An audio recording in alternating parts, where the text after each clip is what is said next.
Nostalgia Critic, critic of nostalgia, searching for a movie to tap into the inner frustrations every movie nerd has. Then, a viewing of a fascinatingly misdirected movie alters his chemistry. And now, whenever he hears any mention of the movie Hulk, a startling metamorphosis occurs. Malcolm, Tamara, do not show me that movie. You wouldn't like me when you show me that movie. I exploded.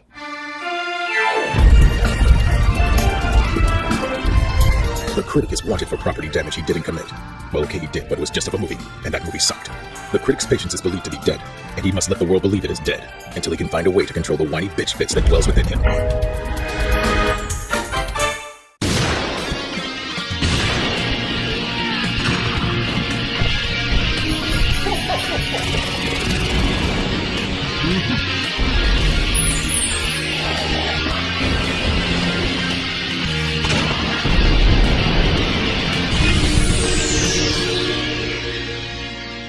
Hello, I'm a Nostalgia Critic guy, remember? So you don't have to.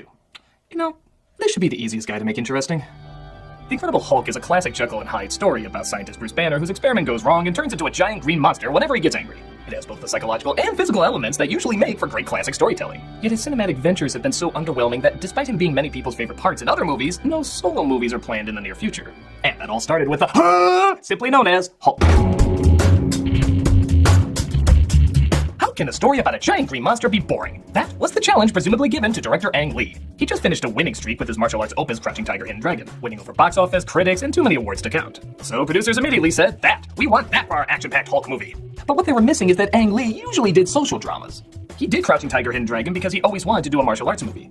One martial arts movie. He brushed up for years on martial arts flicks so he could figure out how to do it right. With Hulk, very clearly he was a director for hire, and saw this more as a means to experiment rather than bring a lifelong dream to life.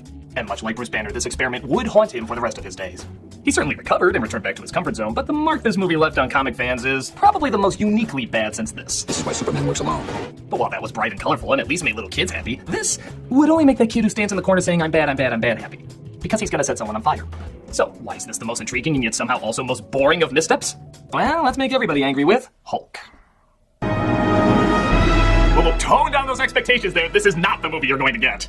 No, let's instead do those early 2000s credits of blurry close-ups mixed with sped up and slowed down editing. I've always wanted to see an intro with my glasses off and a monkey playing with the remote.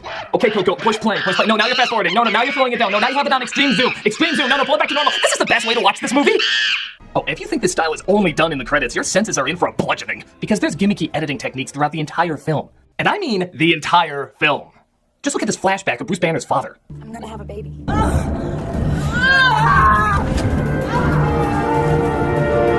If you find this mildly annoying, then just add 2 hours of it and that M will quickly turn upside down. Like me, you might be wondering, what's the point of all these transition tricks? Trixitions, as I like to call them. My best guess is Ang Lee wanted to create the closest thing he could to a comic book, meaning the film literally has panels, speed lines, and elements of space and time overlapping each other. There's just one problem with that, though. If you're adapting a book, would you constantly put words all over the goddamn place? This is way too freaking literal! Gamma decontamination will occur in 30 minutes. Actually, I take it back. There's two problems with this technique. In a comic book, these are used to suck you more into the story. It leaps off the page and brings you into their reality. This is constantly taking you out of what's going on. You can't ever breathe in the world because the movie's too busy trying to physically show you the lines that they're supposed to be breathing in. Gamma decontamination will occur in 30 minutes. Actually, I take it back. There's 3 problems with this. I'm sorry to dwell on this so much, but this is literally throughout the whole goddamn film. It's best to tackle it in one. Other movies like Spider-Man and Sin City look like the comics they portray to create a stronger environment for their world. They're adventurous, they're action-packed, they're totally over the top. You know what this film mostly consists of? We're passing inspection. Safety's all going green. That! A lot of sitting around and talking! So the style doesn't even match the tone. It's like they realize there's no friggin' excitement in this flick, so to remind you it's even supposed to be a comic book film, they're like, throw some Comic Sans in there, put that frame there, that frame over there, and make it look like the Brady Bunch. Comics! We get this! Second thought, maybe we don't. Where the hell is there a comic that had imagery like that? Maybe if I read it while doing this. Also, I don't think trees are a big focus of comics. We're really putting the camera on this? We're this bored this early? Unless it's a Treebeard's porn stash, why are you shooting that? So something tragic happens in Bruce's past that he's repressed, and with his dad taking his mother screaming into the back, you can probably guess what it is. Oh, I mean, I'm gonna spend the whole entire film wondering what that means. He kills his mom! Come on! It even cuts immediately to a foster home when he's a teen. You think we couldn't figure this out? Though, to their credit, maybe his stepmom's disinterest is supposed to distract us from connecting the dots. There's something inside you. So special. Some kind of greatness, I'm sure. Someday you're gonna share it with the whole world. Okay, cut. That was good, but let's try something a little different here this time. Let's try trying. Though don't worry, stepmother, the award for least amount ever clearly goes to Jennifer Connelly. I get the feeling every day she showed up to the set and the crew was like, okay, Connelly, are we gonna act today or not act today? There was some sort of explosion. They wouldn't let us into the building. I was worried about you. Not acting day. Okay, it's not acting day, everybody. We just wanted to know how to shoot it to make you look invested. I think the most gripping performances in the movie probably come from these two. Security ought to be beefed up a lot more in a place like this. I really believed he wanted tighter security. And I really believed that Lou Ferrigno was, looking at him. Okay, I didn't even believe that, but he looked like this for years. He gets a pass. By the way, -2 points for even your credits not being consistent. When even your font doesn't know what it wants to be, you're kind of in trouble. Bruce, good day. You sleep? We find out that Bruce, played by Eric Bana, is working on ways to expose gamma rays to electro-energy gigawatts capacitor. Sciencey shit where somehow superpowers are the wrong answer. They try their experiment on a frog and discover the results are a little too explosive. Somebody call Miss Piggy. There's been an accident. Want to go to the review board on Monday and tell them we developed a brand new method for exploding frogs? Yeah. I think maybe there's a market for it. Frogs start falling from the sky. Who do they come to? Oh, ha, ha, ha, ha, ha. No, really, suck it in while you can. That's the only joke in the entire movie. Oh, excuse me, there's a bookmark of a man reading Fighting for Space. Okay, if you're really gonna draw this much attention to your transitions, I'm gonna drive more attention to it by putting in the goofy sound effects they deserve. Betty. This dick-face McSneer smirk is Glenn. He's do exactly what you think he's gonna do. Try and steal Banner's girlfriend, get in the way of his experiment, and waste a lot of time trying to explain every boring reason why. So how's business? What do you want? Your little molecular machines have some incredible implications. How'd you like to come work for Atheon? Get paid 10 times as much as you are now. The Hulk! People calmly discussing things, staring at each other in silence, but look, green walls! It's kind of like the Hulk is there, symbolically! Oh, you just don't get it. You don't understand the layers of subtlety and conversation that need to be had with the Hulk! Ooh, look, it's the film's first big surprise. They got a new janitor. Hey, what happened to Benny? Is he not working the night shift anymore? I'm the new guy. That's exciting. Good to meet you. Same. Ah, the classic mop transition I see so often in comics. Man, it's a good thing nobody takes a shit in this movie. So Bruce sits around staring at old pictures of Connolly as his girlfriend. Oh, come on! Even the Kodak film has to run through the pretentious filter? We're just waiting for the prisoner of Azkaban to knock him out with a bottle of butterbeer. This results in a flashback of when Bruce and her were still dating. Tell me about your dream. It starts with a memory from when I was maybe 2 years old. I was living at a desert base with my father. Suddenly I'm alone. The Hulk! Talking about dreams! Reoccurring dreams! With your boyfriend being your father and trying to strangle you. What? That's terrible. No one ever hurt you. Okay, anyone that's new to the dating scene, I don't know what Ang Lee is trying to tell you, but if your date says they have a reoccurring dream about you as their father trying to kill them as a small child, out. Just get out. Don't even make up an excuse. Just flee! The only person you should flee faster from is Nick Nolte. Of course he's in this movie! You may not want to believe it, but I can see it. Nolte plays Banner's real dad. I'm not sure if he went crazy and then did the film, or if he did the film and then went crazy, but there's regret to be had all around. I guess he's supposed to be intimidating, but it doesn't really help when you're stalking a guy with 3 cuddly dogs by your side. No, seriously, this was supposed to be a threatening image. I'm sorry, the dogs goddamn ruin it. Banner is so intimidated by this that he actually closes the blinds. Why? Even the most paranoid person wouldn't muster a sweat from this. What is that? What is that? Hey, buddy, Best in Show is down the street. When are you gonna break out the baton and have them bark ode to joy? Oh, thank God they're gone. I thought I was gonna die of laughter. Oh, they really need to be in a Hulk movie. Bruce walks in to find Smooth Suit who wants to weaponize his ability to blow up frogs. About Glenn. There's nothing to talk about. Oh, good. Then do something! Jesus, we're a half hour in, and not only has no action happened, but think about it. What do we really know about Bruce Banner? He fondles babies in other people's dreams. Well, that's the most I'm getting out of it. Oh no, something's happening. Stop, before it leads to the dangers of interest. Oh, get out! The experiment seems to go wonky, and Bruce sacrifices himself to a Photoshop filter. No, really, it's this one. See? Finally leading to him transforming into a guy in a hospital bed. Oh my God! How's Harper? He's all right. The Hulk! How's Harper? He's all right. We're gonna sell so many toys. Your name is not Krensler. But hospital security is proving it's worth every penny as Nick Nolte and his presumably extended family sneak in to see Bruce. You've had a terrible accident, so perhaps you should leave now. We're gonna have to watch that temper of yours. Yes, Lord knows. This really seems like a guy who flies off the handle. I'll be fine. Whoa, hey, watch it. That faint whisper almost turned into a dull roar. Connolly agrees to meet with her father, played by Sam Elliott. Whoa, a car! Sorry, this movie's so dull I confused that for an action sequence. Who is also interested in their scientific discoveries. Look, I'm gonna get right to it. This Cringer you work with. You know who he really is? How much do you actually know about him? You ever notice how Sam Elliott talks like he has one last bite of steak in his mouth?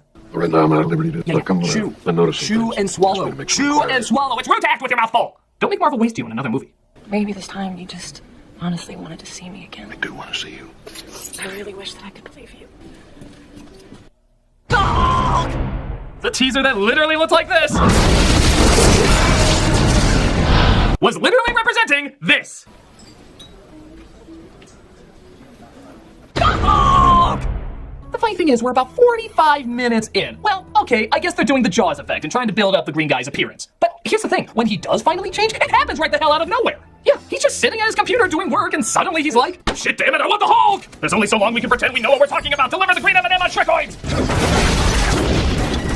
Yeah, that's great. We waited 45 minutes to see this damn thing. Please focus on the beaker. That is clearly what we want to look at. You know when Jaws did show up, they didn't focus on the life preserver. Okay, he's here. Christ, we finally got him. At friggin' long last, here is the Hulk. Get him the hell out of here. We gotta change him back as fast as possible for more boring conversations. Were you at the lab? There was that man. Who? That new janitor. The one with the dogs. Christ, I can't take this anymore. I need a break. Here's some people that know how to sell something fun better than this goddamn movie.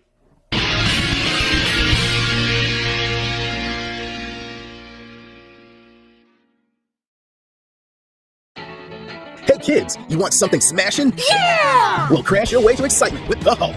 Now that you have everyone's favorite crushing machine, what are you gonna do with him? I'm gonna think about the repressed memories that might be hiding in my psyche. Okay. Hey little girl, what are you going to do with him? I'm gonna use him as justification to finally confront my domineering father. Melody, that's so brave of you. Thank you, Cliff. Well, doesn't anyone want to use him for smashing and stopping the forces of evil? Shh! Can't you see he's distraught? I can't believe we're losing the grant money. It's okay, Cliff. We'll think of something. Will we? Or will we be lost to the visual representation of our own subconscious? Oh, Cliff.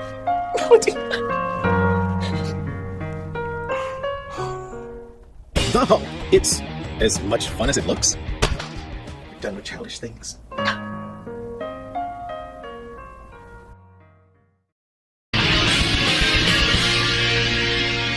So as mentioned before, Connolly visits to explain what happened. What happened to you last night? It was like being born. Reacting by not reacting. Done. But it looks like Elliot thinks Bruce might be behind the lab being destroyed. We have no idea what your father is saying, ma'am. Can you help us? Mitchell, escort my daughter outside. I'll join her shortly. Chew and swallow. That's for the new guy in the night shift. Connolly goes to Nick Nolte's house, filmed presumably on location at Nick Nolte's house, as she discovers he's Bruce's father, and they have a competition for who can speak the softest. Can't change him. He seems to think he's involved in some kind of threat to national security. My son is unique. He was born without a personality. Actually, that's not very unique in this movie. And a very beautiful woman like you, your attentions can't be completely unwanted. You make the fleas in my beard go crazy. Besides, he's made it clear he wants nothing to do with me. Yeah, I can clearly see that you took my scarf, as displayed by this shot of me clearly seeing you taking my scarf. I have some work to do. I'm not asking for it back, director. I mean, you focused on it. You actually showed a scene of me seeing him take it. I'm not retrieving what was touched by Nick Nolte's dirty, disease-filled hands. You know what? He can keep it. He uses the scarf to give her sent to the Beast from Sandlot. As cops surround Banner's house, keeping him under house arrest. That's all I want to talk to you. Doing a bang-up job, as you can see. Oh no, the cops should call the cops! Yeah, you're making me angry. How dare you make me feel an emotion in this film? Mr. Giant, I swear I ate all my vegetables. He makes his way to Connolly's house, whose reaction is exactly how it is in the rest of the film.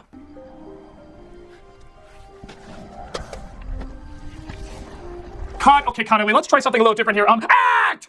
God above! I would have gone through at least the majority of the Three Stooges' reactions at this point. A tarantula! Oh, but for some reason you thought that didn't deserve a big reaction? How about this? Zoom, motherfucker. Oh my god, are you serious? That's not the final thing, is it? Oh, sorry. Zoom, motherfucker. What is this? Guys, come on, no! Yep, this is the first action sequence in the movie, 1 hour in, and he's fighting mutant pound puppies. Isn't this always what you wanted? When you saw the Incredible Hulk on TV and cartoons and in the comics, weren't you always wishing for the big screen adaptation where he fought the zombie cast of Lady and the Tramp? You just know Stan Lee was watching the dailies of this and was like, "Hey, I know you directed Crouching Tiger, Hidden Dragon. Is there any chance you can actually put in a Crouching Tiger or Hidden Dragon? I'm just saying, I created Stripperella, and even I'm finding this pretty dumb." So the Hulk defeats the mutant poodle. Something I didn't think I'd say while watching this. F Shage's back, because by God, we haven't seen enough of him as a normal guy yet, have we? Well, I believe the scientific term is ridiculous. But Elliot tranquilizes him and takes him to his base where he keeps him outgoing, much to his daughter's dismay. He saved my life. Yeah, from a mutant French poodle. I'm indebted to him for that. You know, Sam, you almost made that stupid line work, but you didn't. You still had to say the words mutant French poodle, but it was a good try. Nolte experiments on himself, trying to continue Bruce's work, allowing him to physically adapt to his surroundings. This, in all honesty, leads to maybe the only cool scene in the movie. God damn it, why'd that cool hand have to be attached to Nick Nolte? And why'd that Nick Nolte have to be attached to this film?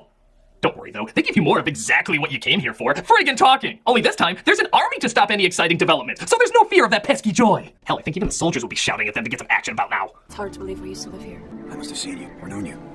If only I could remember. Oh my god, make him angry! Tell him the movie's gonna bomb. Tell him he's gonna be replaced by 2 actors! 2! This is my old house, isn't it?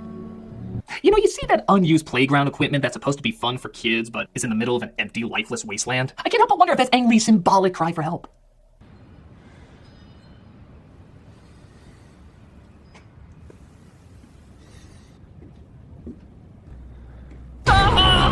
Just have a good nap. How dare you wake me up! I was having the most wonderful dream where I wasn't watching you! So Glenn takes over the operation so he can weaponize the Hulk's DNA. But while studying him, Bruce dives deep into his repressed memories and figures out the painful truth. In that it was so painful how much we already knew the truth. Bruce's dad killed his mom. You cannot imagine the unbearable finality of it. Yeah, here's another big surprise. I think that's Wonder Woman.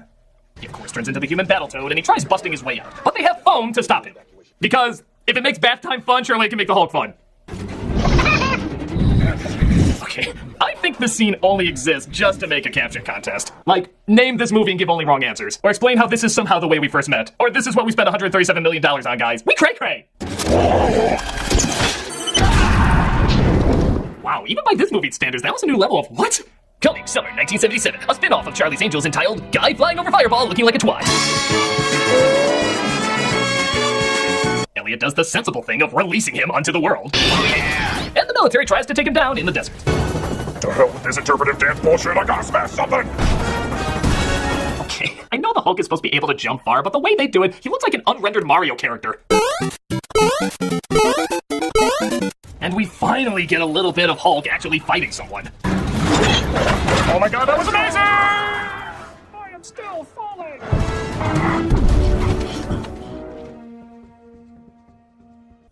We're just gonna hold on the shot until you realize that looks like a penis. Got it? Good. Back to the action. Come back or we won't give you a pointless romance with Black Widow! Okay, fine, you get a subsex romance with Thor!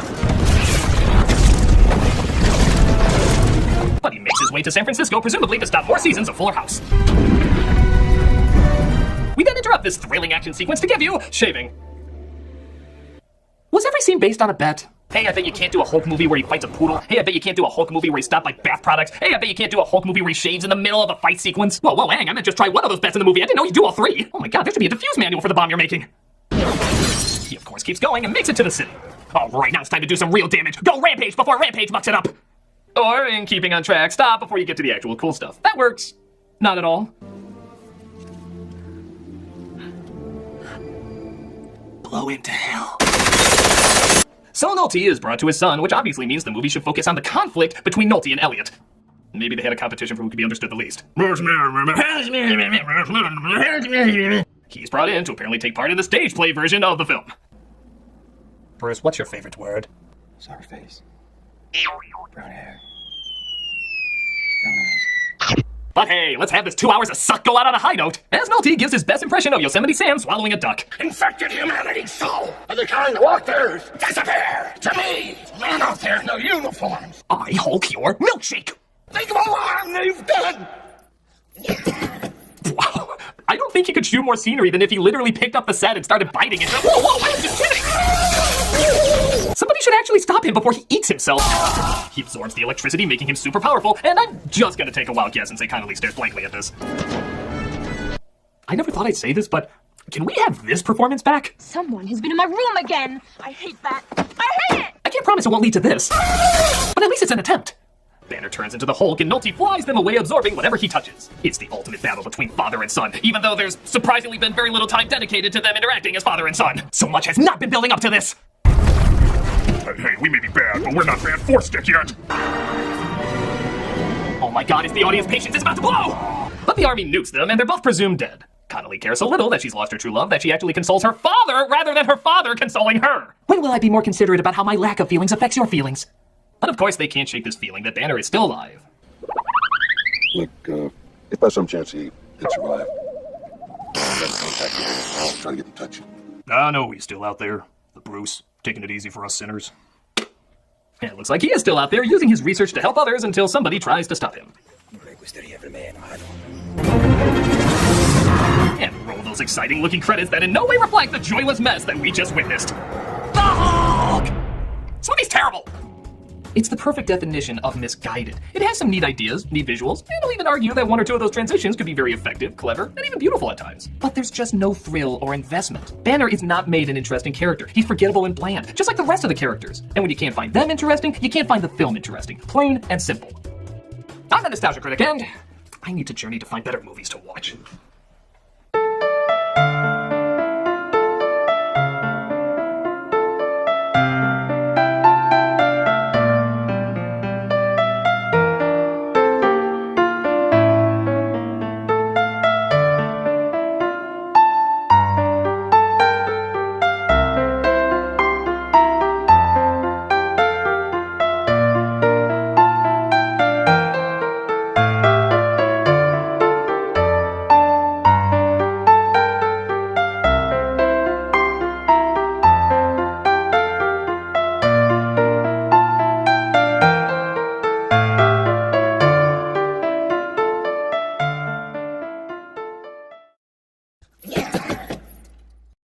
You saved my life. Yeah, from a mutant French poodle. Hey, Doug Walker here doing the charity shout-out, and this week I'm doing a fan request. This is for the Rainforest Foundation. The Rainforest Foundation was founded on a new idea. What if the indigenous people of the rainforest had the legal right to protect the forests we all depend on? For a long time, environmental organizations didn't focus on human rights. In fact, people were usually seen as part of the problem. But this foundation listened to the indigenous communities living deep in the Brazilian Amazon and decided to put their might behind fighting to protect their rainforest lands just as they always had. Today, we know that rainforests protected by indigenous communities have the lower rates of deforestation than any other forest in the world, including national parks, national preserves, government land, and private sanctuaries. So yes, rainforests can also be the homes to many, many people, and we want to keep it that way. If you look at their site and their YouTube channel, you can see all the people who benefit from the wonders of these incredible forests. You can see how they live, how they thrive, and how they want to continue to do so. Help protect these people and their homes. Click on the link and see how you can be a big part of the solution.